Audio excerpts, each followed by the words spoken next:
નાના બાળકને જો પૂછવામાં આવે કે ગાંધીજીને કોણે ગોળી મારી તો તે સ્વાભાવિક રીતે કહી જ જશે કે નથુરામ ગોડસે.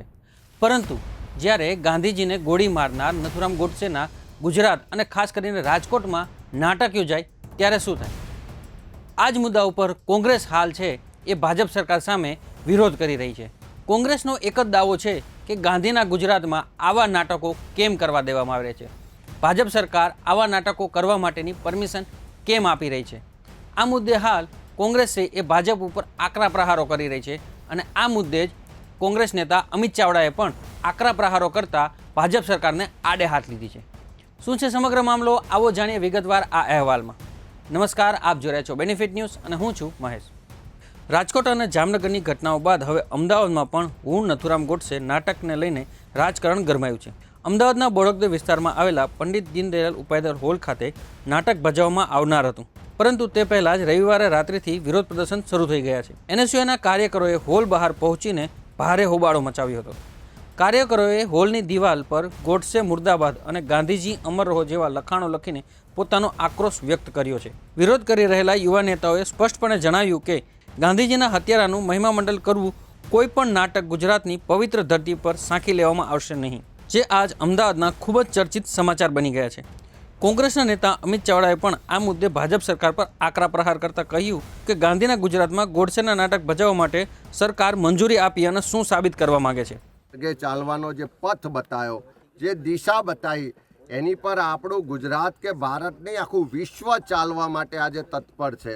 આખા વિશ્વના લોકો ગાંધીજીની પ્રતિમા મૂકે છે, એનામાંથી પ્રેરણા મેળવે છે.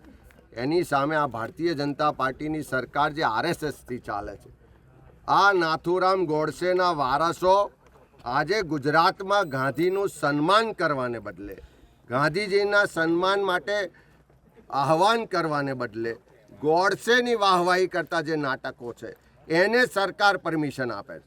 એ રાજકોટમાં કાર્યક્રમ થાય, ભાવનગરમાં થાય, જામનગરમાં થાય કે અમદાવાદમાં થાય, પરમિશન કોણ આપે છે? આ ભાજપની ડબલ એન્જિન સરકાર આપે છે. અત્યારે કદાચ હું માનું છું કે જો આપણા સરદાર સાહેબ દેશના ગૃહમંત્રી હોત તો આવા નાટક કરવા વાળાને તો ક્યારનાય જેલમાં મોકલ્યા હોત.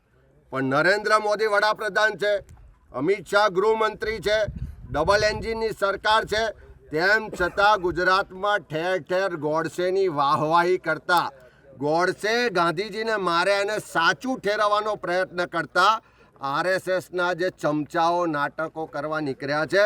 હું એ બધા જ લોકોને કહેવા માગું છું કે આ ગાંધીનું ગુજરાત છે ને, જ્યાં સુધી કોંગ્રેસ છે, જ્યાં સુધી ગાંધીની વિચારધારાને વરેલા લોકો આ ધરતી પર છે, એક પણ નાટક થવા નહીં દઈએ. તોડફોડ થાય કે કોઈ પણ સંજોગો થાય, એક પણ નાટક નહીં યોજાય.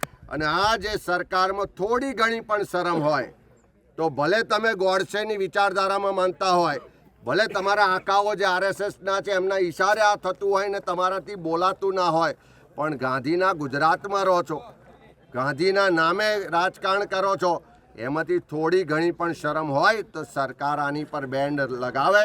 નહીં તો કોંગ્રેસ પાર્ટી ને ગુજરાતના ગાંધી વિચારના વાહકો એક પણ જગ્યાએ આવા નાટકો થવા નહીં દે. અને એના માટે જે પરિસ્થિતિનું નિર્માણ થશે એની સંપૂર્ણ જવાબદારી આ ભાજપની સરકારની રહેશે.